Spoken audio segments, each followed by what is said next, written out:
I'll tell you something about related to economical situation of Pakistan, और मैं आपको बताऊंगा कि आप कैसे अपने अर्निंग सोर्स अपने घर के अंदर बैठ के जनरेट कर सकते हैं। Thank you very much. बिस्मिल्लाहिर्रहमानिर्रहीम, अस्सलाम वालेकुम।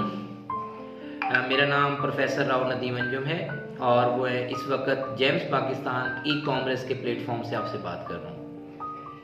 प्रोफेशनली देखा जाए तो मैं एक लेक्चरर हूँ और 2015 से ऑनवर्ड मैं Muslim group of schools and colleges के अंदर पढ़ा रहा हूँ। मेरा एक अच्छा एक्सपोजर रहा टीचिंग के हवाले से और मैंने अपनी तरफ से पूरी कोशिश की कि मैं इस दुरानिये के अंदर जितना मैं एक अच्छा रिस्पॉन्सिबल टीचर बन सकूँ मैं बना। मैंने अपनी तरफ से पूरी मेहनत की कि मैं एज ए टीचर और उसके बाद एज ए मोटिवेटर स्पीकर मैं लोगों को अवेयर करूं कि कैसे एक इंसान अपने डाउनफॉल से अपवर्ड की तरफ आ सकता है।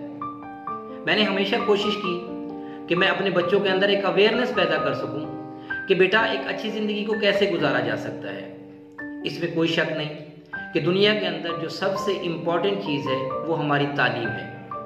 तालीम के अंदर अगर इंसान नहीं आता तो इसके बगैर एक इंसान की पर्सनैलिटी कभी भी डेवलप नहीं हो सकती।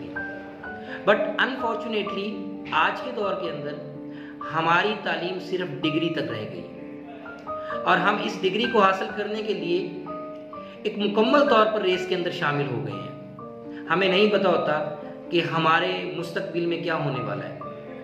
हमारा मुस्तकबिल तालीम और तरबियत पर मुश्तमिल होता है। तरबियत भी हमारी बहुत सारे प्रॉब्लम्स का शिकार हो गई with the passage of time. हम लोग अवेयरनेस पैदा करते हैं तरबियत के हवाले से भी, लेकिन एक जो डेफिशिएंसी मैंने हमेशा ही महसूस की हमारे स्टूडेंट्स के अंदर, क्योंकि मैं कॉलेज लेवल पे स्टूडेंट्स को पढ़ाता हूँ, तो वहाँ पर मैंने एक डेफिशिएंसी महसूस की कि मेरी नज़र में तालीम और तरबियत के साथ हुनर भी ज़रूरी है। जब तक इंसान हुनरमंद नहीं बनता वो एक अच्छा शायरी नहीं बन सकता। आज के दौर के अंदर इस वक्त जो महंगाई राइजिंग है हमारे पास, तो इस महंगाई के अंदर हम लोग अपने वालिदैन के ऊपर ज़्यादा डिपेंड कर रहे होते हैं। मेरी नज़र में जो कॉलेज के अंदर स्टूडेंट आता है वो 16 से 18 साल का होता है और 16 से 18 साल के अंदर हमें इस बात का अच्छी तरह पता लग जाता है कि ज़िंदगी के अंदर क्या अच्छा है और क्या बुरा है। हम अपनी ज़िंदगी के अंदर कर क्या रहे होते हैं। मेरा ख़ास तौर पर ये मैसेज उन बच्चों के लिए कि जो कि 16 से 18 साल अब अपनी जवानी का आगाज़ कर रहे हैं, वो लोग जो अपने वालिदैन पे डिपेंडेंट हैं। तो मैं उनसे सवाल करना चाहता हूँ कि बच्चों मुझे ये बताएं ज़रा आप कि 45 से 50 साल की उम्र में आपके वालिद हैं, आप 18 से 20 साल की उम्र के अंदर हैं, तो ज़िंदगी का ज़्यादा बोझ कौन उठा सकता है। अगर आप लॉजिकली देखें तो 18 से 20 साल का एक बच्चा ज़िंदगी का बोझ ज़्यादा उठा सकता है अगर हम कंपैरिजन करें उसके वालिद से। अब हो क्या रहा है हमारी ज़िंदगी के अंदर कि हम 4 या 5 या 6 बहन भाई होते हैं जो कि डिपेंड कर रहे होते हैं अपने वालिद साहब के ऊपर, और वालिद साहब डे बाय डे जो ज़िंदगी के अंदर डाउनफॉल की तरफ जा रहे हैं।